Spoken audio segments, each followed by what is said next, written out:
My name's Steve and I love people who make things. You might need to take off your trousers, and we see... A number of times people have asked me to take off my trousers in a workshop hand. They sit at the heart of our communities, spreading wealth across the country. I look forward to Mondays. I love Mondays too. And I'm going to die here. I'm never going to retire. The isolation is great. No crowds apart from the tourists and sheep. And the occasional podcaster like me. Sorry about that. Yeah. These are uncertain economic times. Keep our manufacturers alive and we'll thrive. We all learn how to do everything here because there's so few of us left. It is becoming a little harder to get young kids out of college that want to get their hands dirty and learn some of these very traditional art forms. Join me as we compile a list of the greatest items made in the UK and hear stories from inside our factories. My father has a phrase, he said, you should plan like you're going to live forever and live like you're going to die tomorrow, which I think is a very good way of looking at it. We need you to live much longer than that, Martin. Welcome to the factory next door and welcome to a very special bonus edition. Today you and I are hanging out at the King's House, literally the house of King Charles. He bought this place in 2007 and it sits about 30 miles south of Glasgow. It is Dumfries House. It's the head office of the King's Foundation. Now on our travels with the factory next door, a number of you have said, please say hello to the King's Foundation. They're doing some amazing work there. Look them up. So we've been invited along. I cannot wait to head in and say hello. Whilst I just introduce myself at reception, have a listen to what's coming up in this week's show. One of the things that we feel really strongly about in education is that often our learning has been sort of segregated from hands-on doing. Has education been too narrow? We specialise early and often. Why does it matter that we keep these skills going? I think we're drawn to them on a kind of very human level. Are the courses massively oversubscribed? Yes. Yes. The short answer is yes. How involved is the King? We do incredible design education in this country. I mean, incredible design education. But actually, we're really losing that manufacturing skills component. What next? Total world domination?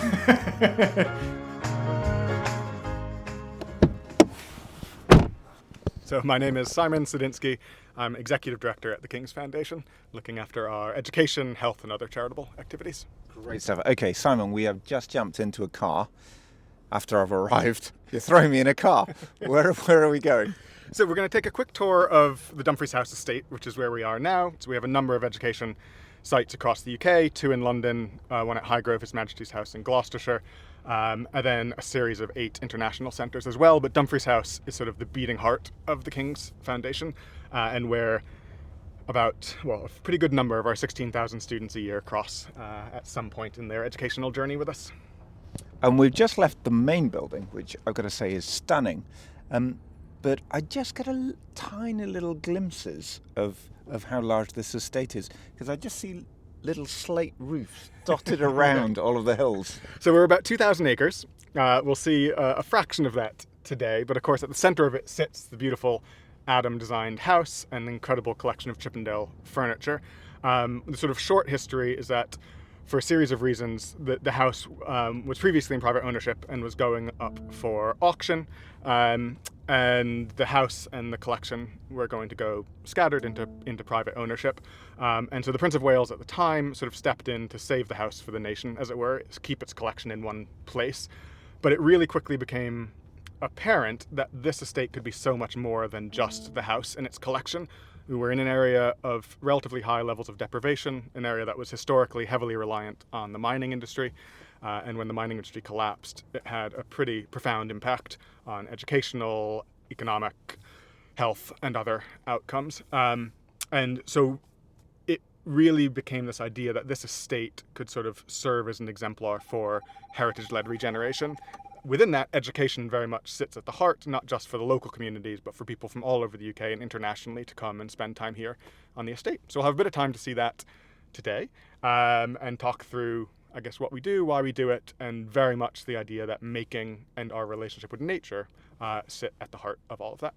Oh, I can't wait to chat about that. Okay, we've pulled up somewhere. We've pulled up somewhere, so I thought we could go out and go for a little stroll in the rain and see if we can not get too drenched.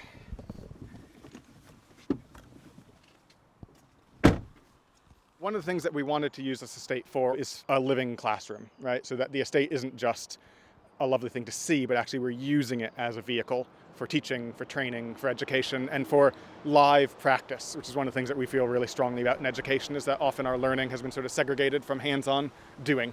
And the estate provides us with this amazing opportunity to do exactly that. So what we're looking at across the way there is our do kit, our dove kit, and that is an example that was actually designed and built by a group of our craft students as a part of a longer-term craft training program that we run.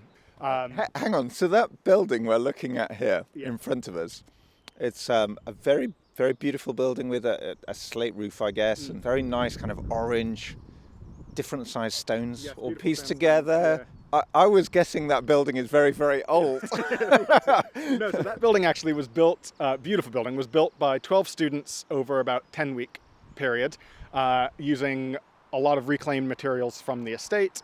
And it really is this idea about teaching our craft students that traditional skills, traditional knowledge, heritage skills have a huge amount of relevance for the repair and maintenance of our 6 million plus traditional buildings, but they also are hugely important to how we think about new build as well, and the relevance that these traditional skills are not just backwards looking, but they're actually how do we build and design in the future in a sustainable way. It's a lovely structure. The beautiful. Step in. Oh, look at the carved wooden door. Now one of our alumni, but an incredible woodcarver, Sarah Goss, did. Really, really beautiful. Is that a thistle? It is. That they've carved into the wooden door. That is amazing. Oh, look at the ceiling. Yes, we have some beautiful, beautiful decorative painters on the program who have done that ceiling, and it was stunning. And some really interesting experimentation around paints and pigments and things as a part of that process. So this is a lovely example of what we'll see across the estate, actually. So I moved over from the US in 2010, age-old story of came over for postgrad, met my now wife, and here I am however many years later, and started working for the foundation in one guise or another about 13 years ago. My background, PhD and all that, was more in urban studies, but I think one of the beauties of this job and of this place, and something that I think is remarkable, that sits at the heart of it, is that we work across so many different disciplines and so many different areas, and even just for my own journey, seeing the interconnections and understanding the interconnections between all of those areas has been eye-opening, not just for students, but for me. Why are you interested in how we live? What got you interested in the urban environment? You know, I came to it originally from more of a community development perspective, and one of the things that I've found is that someone's offering us a bit of tea and coffee. We'll never say no to that. Thank you very much. I'd love a cup of tea. That would be tremendous. This is where I have still 13 years on. We're having 15 years on. Retained my Americanness. Coffee, please, black coffee. I've yet to fully warm there to we go. tea. We're just total cliches, Simon. You've gone for coffee and I've gone for tea. I need to make the transition. I have too many coffees. One day. I'm certainly not a crafts person. I'm a lover of craft and lover of making. And the highlight of the job is being surrounded by these unbelievably talented artisans across all of these areas. But I also have really seen the impact that craft can have on community, that craft can have on place, that craft and making can have on the way that we think about ourselves. I think there's this tendency to think that traditional craft and the work to a degree of the foundation is this idea about looking backwards, right? Tradition for tradition's sake. And I think it couldn't be farther from the truth. It's very much around experimentation, creativity, adaptation, all of these things. It's not this sort of staid thing. It is this hugely proactive approach to how we think about the relationship between ourselves and what we make. And where are we heading now? I see some more buildings ahead of us. Yes, so Dumfries House serves a really interesting dual purpose. So one of the things, it's a huge community asset. It is free, 24/7. You want to come walk your dog at 4 a.m., please do. I have passed various people, haven't we? You have. Walking along, enjoying the beautiful gardens. Yes, it's beautiful gardens, and as a part of the community, that was really important, that this just be a free and open estate that people can use as their local. Is most of your courses practical? Is there any kind of theory? Is there any kind of sitting in classrooms looking through textbooks? There is some, and it depends on the program. I mean, our educational and programming goes from primary school to PhD and everything in between. And within that, our academic programs in partnerships with the University of Oxford and other institutions follow maybe a bit more of what I would say is a more traditional concept of what that is, but often where we come into those partnerships with the universities is actually providing that link to practice. Has education been too narrow? Yeah, I mean, certainly my own personal view and experience has been that we specialize early and often, as it were. And I think what we often find is students coming to us with, I think, received tremendous education. I mean, but maybe not having as rounded a picture or as rounded a skill set in that way. And I think, for example, if you look at our textile center, which we're going to, we do incredible design education in this country. I mean, incredible design education. But actually, we're really losing that manufacturing skills component. So you have a sector which is one of the world's largest global polluters, and a big driving factor for that has been the offshoring of production over the years. And consumer demand, amongst other things, are sort of driving an interest in onshoring that production. But what we don't necessarily have anymore in certain industries is actually the manufacturing skills to do that. So one of the reasons that we run these textiles programs in partnerships with institutions like Chanel or Yoox Net-a-Porter or others is to shine a light on the importance of bringing those manufacturing skills back, of training in that way, and of the fundamental connections between these things and creating a more sustainable sector. So it's not just about the skills, it's actually about the impact that those skills have on wider conversations around those. That kind of lost art is really interesting. I don't know if you heard episode 29, the three-piece suit, where I was hanging out with Britta. Yeah. Now, one of the things which I was fascinated about when I was chatting to Britta was she was saying, she gets students who have been learning the skills and know how to design, but then when she asked them to actually create the block, the actual drawing for making a piece, they hadn't been taught that. They hadn't been taught those fundamentals of manufacturing. Yeah, it's funny, when I was listening to that episode, and I think one of the questions you asked was, do I sense some frustration in your voice?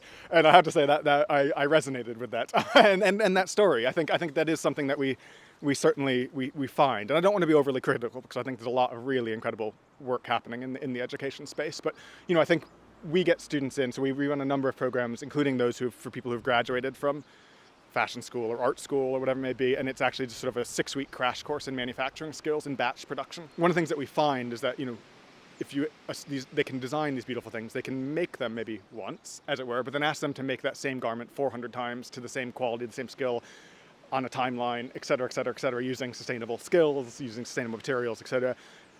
That's not something they necessarily have had as a part of their training, and yet it's a part of what is going to be demanded of them, both by the sector, but also a lot of them are going to move into small businesses, a lot of them are going to start their own businesses, and so having that wider understanding of not just the design side, but the manufacture side, I think is really important. And I think those areas have been, to a degree, separated, but actually in practice, hugely valuable to have them all. The ability to upscale your skill. Yeah, no, I think that's right. We run a furniture school as well down at Highgrove, Simon House in Glasgow. And one of the things that the tutor often asks at the end of that sort of process is, right, we've spent 8 days using the finest materials all day, every day, making this table.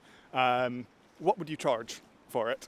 And it's always a fascinating conversation, because there's this often not an understanding of the value of these things, of the value of their time, of the value of the materials, but the value of the craftsmanship. And so I think a part of that as well, and what we build into a lot of our programs, is not just the making skills, but also that business skills side of things, that business skills angle, which is because the reality is so many of them are moving into small businesses or their own practices. I'd love to listen to that conversation. Do people generally undervalue or overvalue their work? Hugely undervalue, almost universally hugely undervalue their work. Hi, I want to quickly jump in here because I am delighted to say that our show has a new partner, and one with a long history of helping manufacturers optimize their operations. AVEVA is a leader in industrial intelligence. It was founded almost 50 years ago in Cambridge. Today, its software connects and empowers people to improve plant productivity, sustainability, business agility. And if you're interested in manufacturing, which I'm guessing you are if you're hanging out with me, AVEVA's got a newsletter. Do sign up for it. Go to www.aveva.com/factory. I'll put the link in the show notes. My thanks to AVEVA for supporting the factory next door and for supporting our makers. Earlier, you were very eloquently explaining to me the commercial reasonings why these skills are important because actually businesses are asking for them. There's kind of a sentimental aspect to it as well. And I just wondered, kind of if commerce didn't demand these skills, does it matter that we save them? I think yes. I mean, so my personal answer would be yes, but I would also say that yes is a multifaceted yes, right? So I think yes, it matters because I think it matters to a degree for cultural reasons. I think it matters to a degree for social reasons. I think there are economic reasons why it matters. But I also think that what we often neglect is what can be learned and used by these skills as it relates to some of the major challenges facing our world, right? And so even beyond the commercial demand for it, there is an environmental demand, or there is, so there are demands that if there isn't a commercial need, we should be finding ways to create that need because they are important. And so, certainly if you want to look at, focusing specifically on the traditional building skills, for example, hugely important that we understand the role and relevance of these materials and these methods to sustainable new construction, right? It's not saying there isn't a role for technology or there isn't a role for other things, but it's saying don't throw the baby out with the bathwater, as it were, right? We need to think about tradition not just being for tradition's sake, that tradition informs contemporary practice in a way that contemporary society needs it to. And I don't think craft, for example, is necessarily always recognized within that role. I think there is a tendency to see it as twee or whatever, whatever criticism you may want to level it, not as relevant anymore, or, why are we retaining some of these heritage crafts that have proven that they aren't commercially viable? Well, actually, there are a lot of reasons why they are viable. So I thought what we could do is go across this lovely bridge to another one of the student builds that they built fairly recently, one of the more recent ones, which is our outdoor classroom for our STEM building. This building we're looking at here was built by your students? Yeah, that was built again by about 12 students, and I think that one was maybe about 14 weeks that they built that in. That's again using almost all reclaimed materials from the estate, so earthen walls from the estate, timber that was from the estate, stone that was reclaimed from buildings on the estate. So a really interesting project for them, and again designed and built by this really interdisciplinary group of craft students. It's lovely. It's a single-storey building, and it's one side is open to the elements. So it's an open classroom with benches round the three walls. And I've got to say, the roof is awesome because it's a tiled roof, but it's got a curve in it, which is really, really nice. Timber-framed structure and sides with some beautiful metalwork that one of our blacksmithing students did as well. How much do these courses cost? They're all charitably funded, so the courses are free. The bursary goes towards the students' living, travel costs, other things. They may be students taking 9 to 12 months out of your career is not a small thing. We want to see this as career building, not that they leave the program and have to go find the thing that will pay them the most money to pay back any fees or debt or whatever they may have. So the idea being really no financial obstacles to participation. Then who is funding it? It's a pretty broad combination. So it's people, it's trusts and foundations, it's those who are working within the industry, commercial, corporates, others. It's a range of philanthropy. It's things like some of the worshipful companies contribute as well. I think what we've seen with these programs, and some of the longer running programs are going for 15 plus years, is that because there is huge demand for people working in this sector, and particularly people working in this sector who maybe have some of the skills that students on this program are coming out with, that there is funding available for these kind of programs. If you can demonstrate that you can do it well, if you can demonstrate they're moving on and staying into the sector. We just did a review of students who graduated, around 10 years ago. 80% are still working in the sector for which this industry is huge. And I think even more, what I enjoy even more as a stat is that 60% at the time of asking were actively engaged in passing on their skills. Are the courses massively oversubscribed? Yes. Yes.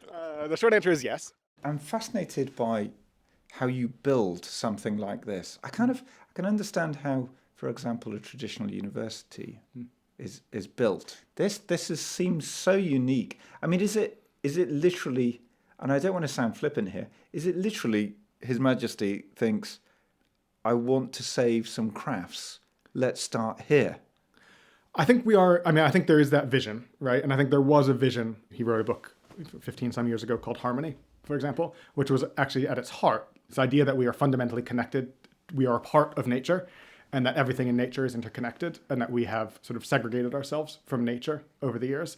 And that thought process then lends itself, I think, to a lot of the discussions that we've been having today about the way we approach education or the way we approach practice. And I think when you first come, whether it's to Dumfries House estate, whether it's to Highgrove, whether it's to our other education or training centres across the world, I think one of the things that you're struck by, and I think Dumfries House probably struck by most, I suppose at first glance, is the diversity of what we do. And, we can be working one second in farming and agriculture, in another in horticulture, in another in hospitality, engineering, textiles, craft, architecture, all of these areas. And that probably lends itself at the first sort of glance to why, right? That's a lot, and I'm not necessarily sure I'm understanding what the relationships are. Yeah, because, sorry to interrupt there, so often we're told, focus on one thing.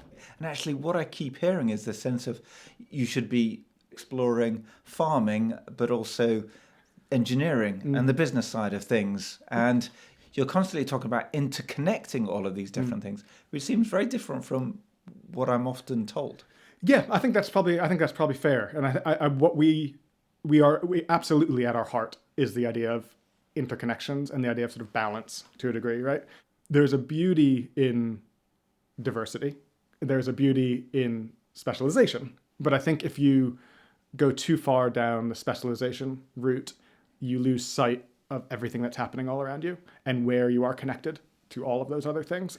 And so that I think there is a fundamental challenge facing us, which is that we need to have a more interconnected form of learning. And that's not to say that you don't specialize, right? I think people are coming out of our programs becoming, hopefully, the best and brightest at what they do in their individual sector, but they're doing that maybe with a greater understanding of that broader ecosystem around them.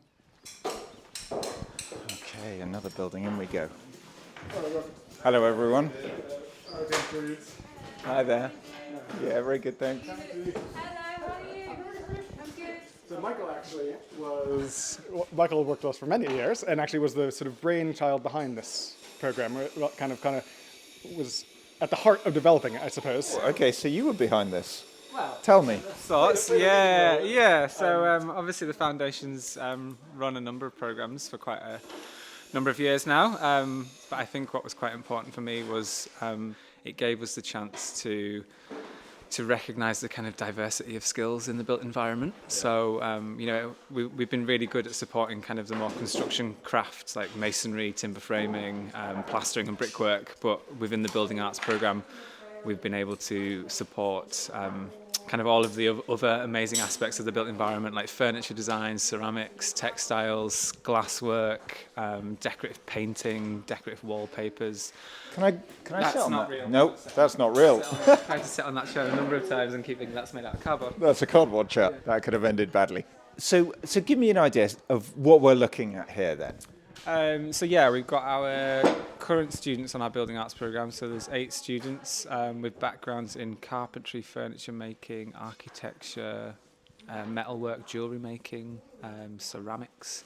And over the next few weeks and kind of the weeks so far this month, they've been taking part in loads of different activities, from architectural drawing to site visits to learning lots of different craft skills. So last week they were doing encaustic tile making, which was a new thing for many of them. But over the past few days they've been learning stained glasswork, leaded glasswork and fused glasswork. Why does it matter that we keep these skills going? I think we're drawn to them on a kind of very human level. Even just quite often traditional crafts are using local materials and natural materials, and I think as humans we're drawn to nature in a way that we're not necessarily drawn to kind of plastics and modern manufactured materials that just maybe don't feel as healthy as something which is handmade and natural. Michael, thanks for chatting to me. No worries, thank you very much. Enjoy the rest of your visit. How involved is the King? This is a place that has been, I think, a project, it's safe to say, close to his heart in many ways. We are certainly inspired by his vision, and a lot of it when we talk about harmony, that is something that is sort of fundamental to his own philosophy that underpins this place. When he is here, he is a part of the estate. He is genuinely interested in and engaged in what the students are doing. Actually having someone like that who can be such an ambassador for this area of work, such an ambassador for the role of vocational skills, for the role of making, for the role of craft, for the role of all of these things, it gives this sense of people care about this, and this is important, and what I'm doing is important. So I think there is that sense of almost a validation that comes with that ambassadorship of these areas. What next? Total world domination? No, I think what next, so we do obviously want to keep growing our reach and our impact. I think for us, what we often see ourselves as is a bit of a living laboratory, if you will, right? So I think what we are not saying is that there's going to be millions of Dumfries houses around the world, right? I mean, hopefully, there's scope to grow in that sense. But I think what we would like to be able to say and see is that this can be a place, the hub from which the spokes of change can kind of come out. And I think we're seeing that. And I think there's been a lot of success, particularly in some of our areas, in doing exactly that. And I think what next would be about really creating that really strong evidence base, doing and teaching through the learning, right? How do we build in the learning? I think we're still at the stage of the journey where actually we then need to provide that evidence base around impact that enables that wider systemic change. I have been blown away by this place. Simon, thank you so much for taking the time to show me around. Oh, it's been a pleasure. I'm glad you enjoyed it.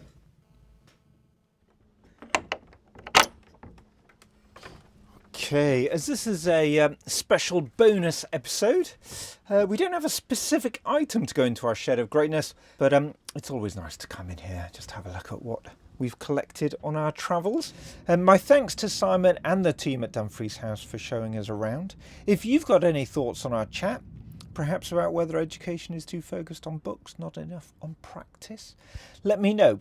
Join the community on Instagram at The Factory Next Door. Thanks for all your recent comments. Louise Nicholson, yes, these are strange times, but it's nice to spend them with you. Angela, Nick, Mel, Anne, thank you so much. And Stephen Halfpenny, fear not, your coffees did not poison me, they fueled me. Okay, next Tuesday we're back to our usual format, and number 32 on our list of the greatest products made here. It's a nice one. I hope you'll join me. For now, wherever you are, whatever you're doing, I hope you're happy. Until next time, bye.